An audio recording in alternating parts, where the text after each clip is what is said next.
Good morning again. This is Bill Gens with TopSolid USA. I'm the Sales and Technical Director. I see a few people are still joining, so we'll give it a sec here. Again, if you haven't joined us in any of our previous webinars, I'm also joined by Joe Hart, our Technical Manager, and Mike Kay, our Sales Manager. Again, we're going through drafting, translators, and Web Explorer in this webinar. So let's go into drafting. And as I was saying, we made a nice improvement to the drafting bundle. And it's basically an auto formatting. So if you've used drafting bundles in the past and you brought your drawings in, you had to manually manage the size of each drawing, so it's kind of a pain. Let's go into TopSolid and I'll show you how this new improvement works. So I'm going to just make a new drafting bundle on the fly. And if you've never done this, consider this your tutorial on how it works. So we're going to start with the drafting bundle.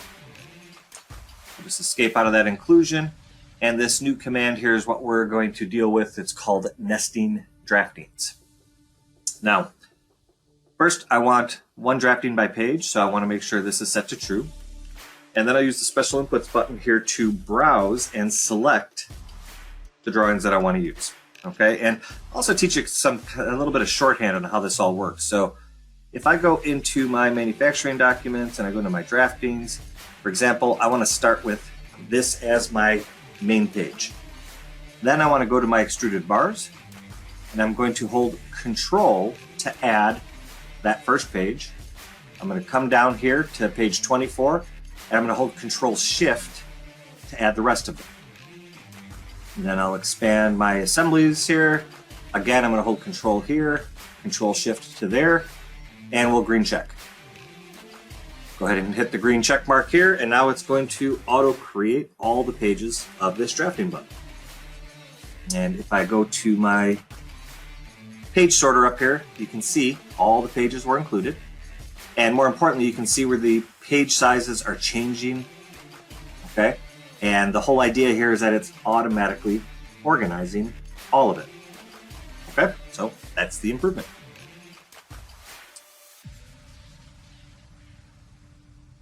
Excuse me. All right, let's go back to our presentation. Next, let's talk about some improvements to the dimensioning command. First of all, the tolerance section now offers an option to automatically display the tolerance as it appears in the 3D document. I'm going to go live and show you that in a second. As well as there's a new option to allow you to assign a scale factor to the height defined for the tolerance. So let's go look at that.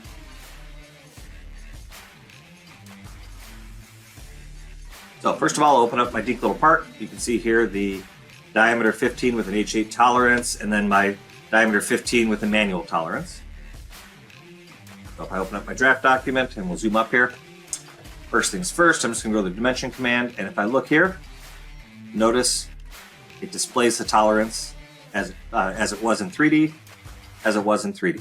Okay, and the reason why it's displaying the tolerance that way is because here the tolerances type and deviation displays are set to automatic, meaning it's going to do exactly the way it was created in 3D. Now, if we want to modify, for example, the scale of the tolerance, we can go in and modify the actual dimension, right?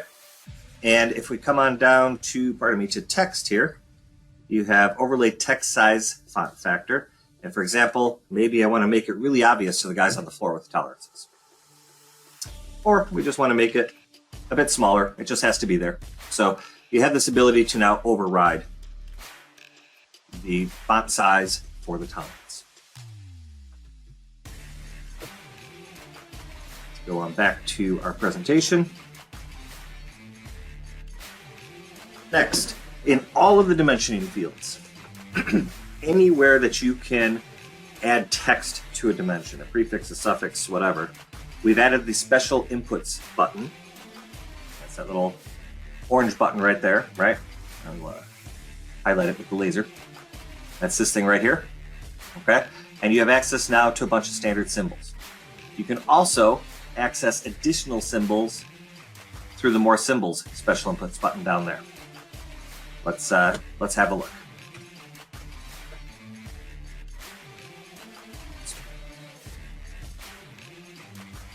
There we go. So let's go add a dimension. I'm going to say Let's just dimension from here to here, okay? And now I'm going to add a suffix to this, and in my suffix, I'm going to hit my special inputs, and again, I can add whatever symbol I need to here. For example, I want to add that, okay? Or I want to add a different type of symbol, so I'm going to go here, delete that, and we can go down to the more symbols, and you can see currency, dimension symbols, drilling symbols, Greek capital letters, small letters, mathematical symbols, whatever. Just right at your fingertips.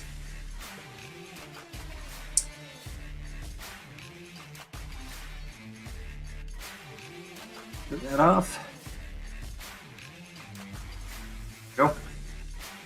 Next, new automatic dimensioning for extruded bars. Basically, what we're trying to do here is, for those of you dealing with structural components like this, hollow square tubing, I-beam, steels, whatever, we want to make it as simple as possible for you to get the correct dimensions, okay? So first option is this length dimension before cut that you see here, right? So this calculates either to the length it was prior to making these cuts or to the length it is right there right now. Okay, so depends on what you want. And then you have how the X dimensions or Y dimensions or X plus Y dimensions are displayed, whether we're going to show all of them, only relative to X, only relative to Y.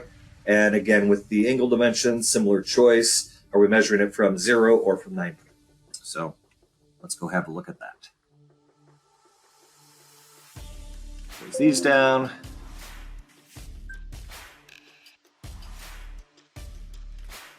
Okay, we go to detailing here, and we say automatic dimensions.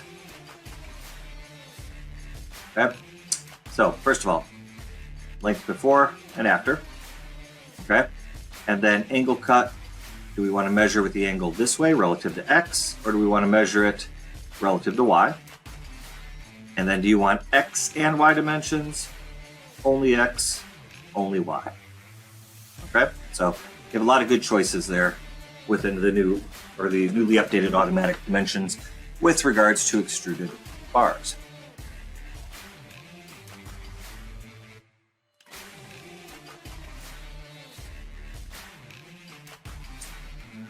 I just saw a question on can the symbols be inserted between typed text? The answer is yes to that. A symbol is a symbol. It's like using symbols out of the Microsoft font function as well. So yes, you can type text, add a symbol, type more text. Okay. Go back to our presentation. Next, lateral drilling, drilling's automatic notes and dimensions. So the improvement here is that you can now add with the automatic drilling dimension command or drilling note command or drilling tables command, you can automatically reference lateral holes, okay? The point here is that you have to first have created an axis representing the center line of the hole.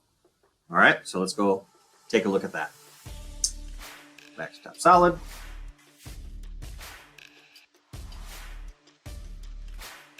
All right, so we have a part, right? And our part, you can see we have drillings on the face there and on the face here, here, and here. These drillings are, of course, hidden because of the view type. So I'm going to start by doing an automatic axis on this. We'll green check it. So that creates my axes there. I'll do the same thing on this view. Okay. And then we can go to the detailing command and we can go here, select our view, and we can get our notes, our dimensions to the drillings provided we activate this option, take side axis into account, okay? And you can use any of the options you want here, okay? As well as you can have continual dimensions and continue mode relative. This is also a new change. This continue mode has been separated from here, so you can have continued mode on any of the dimension styles that you decide, okay? Now, if we look at this from the side here, again, you can see the nice dimension automatic to the center line.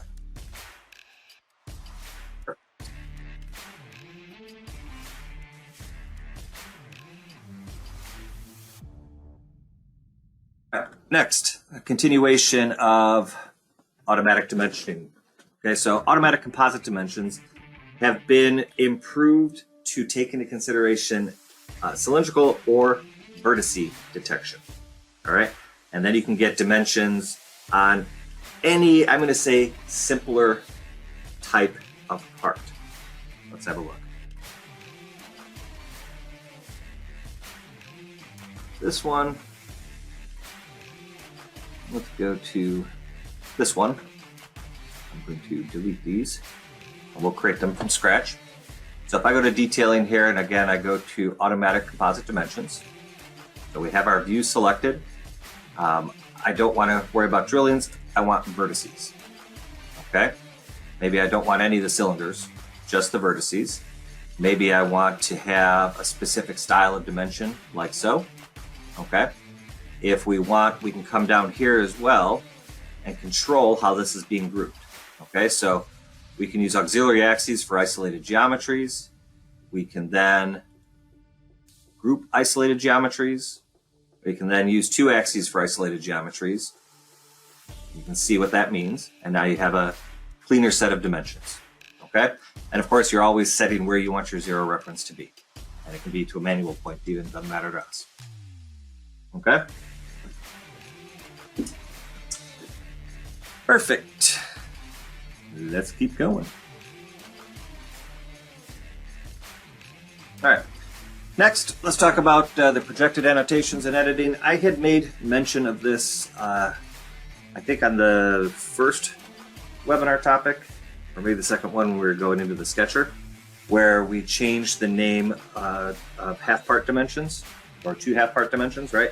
And the fact that you have short, long, narrow, whatever types. However you do it in 3D, it projects now in drafting. Okay.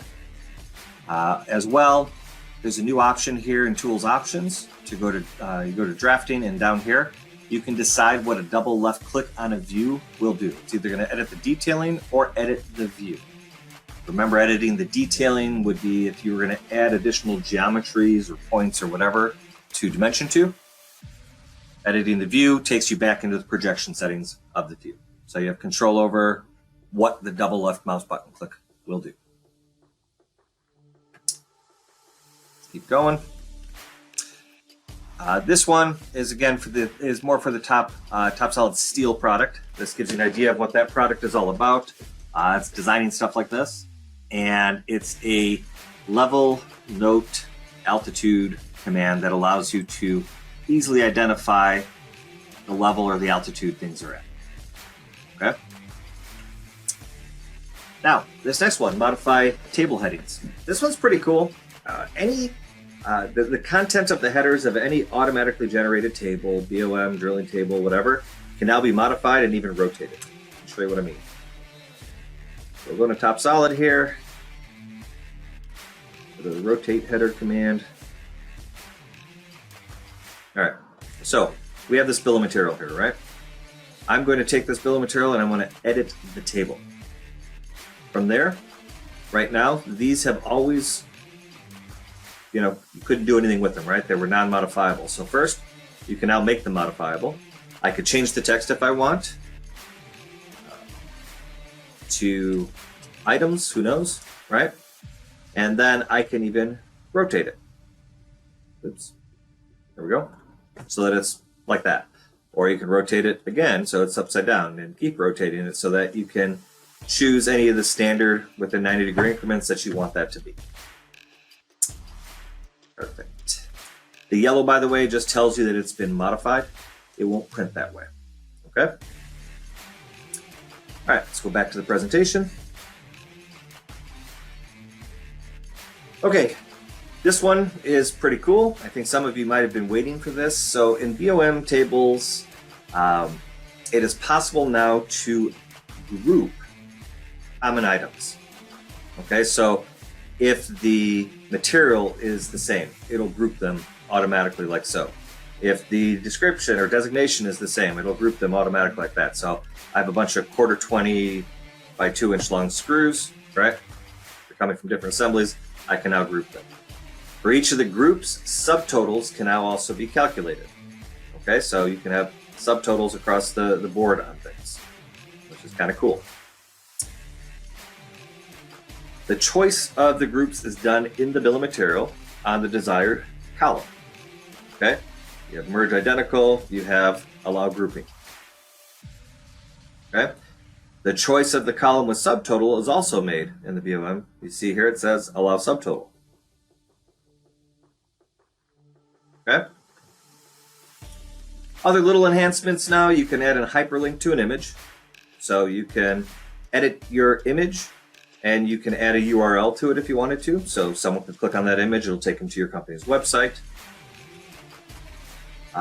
Within the sketch text command now allows you to retrieve the document tree as well, so that you know the directory or the location of this object within your project tree.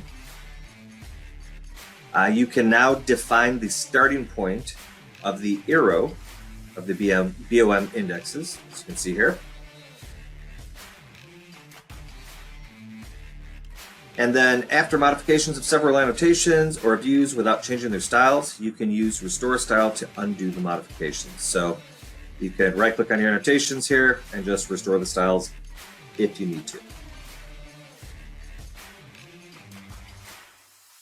Do hyperlinks remain active when the drafting is exported as a PDF? I'm going to say 93% yes.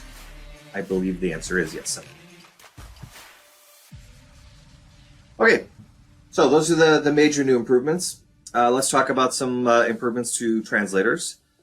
There's a couple things. The new construction parameter, other parameters, IFC owner history command allows you to define the property information that will be exported with the IFC document.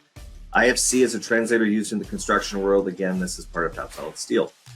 You can now import configurations from SolidWorks with the TopGMI import. For those of you not familiar with TopGMI, it's a plugin that we've made that can be installed into SolidWorks as an add-on, and they can choose to export in TopGMI format. And now during that export, it'll allow us to see and grab a specific configuration. The deep peeling option has been added to the general options of the spatial translators for poor quality step or IGES files. You'll find this within the spatial translator options. You can turn it on if you need to. If you get some step or IGES files from older softwares that do a bad job, we'll say, you can go and try and turn on this option to correct that. As regards assembly exporting, so you can export sets as assemblies. When you create a parasolid step, whatever, and the structure of the selected assembly is then exported for you.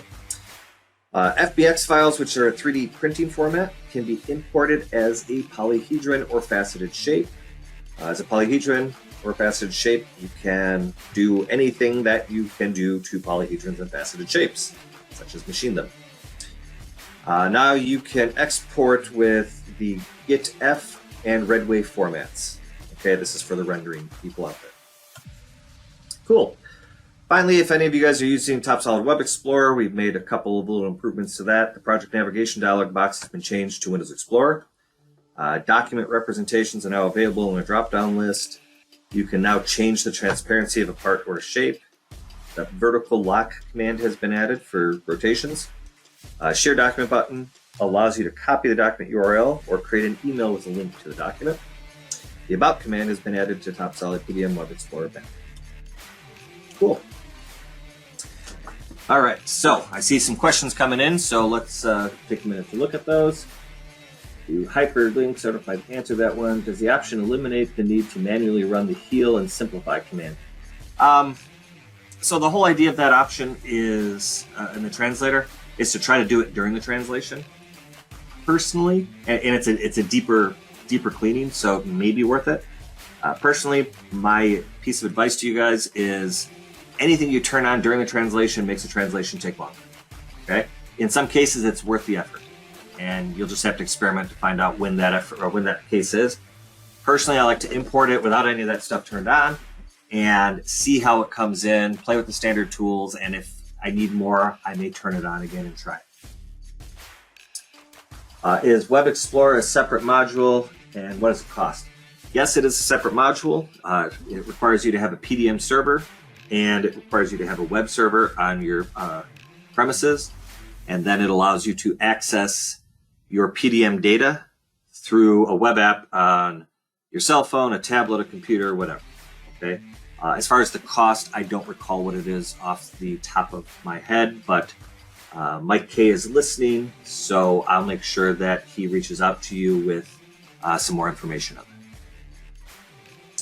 Does anyone else have any questions on any of the items discussed during this webinar? If not, we'll hope to see you guys at 1 p.m. Central Daylight Time, where we will go over TopSolid tooling. Again, TopSolid tooling is updates to TopSolid split, mold, progress, and strip design.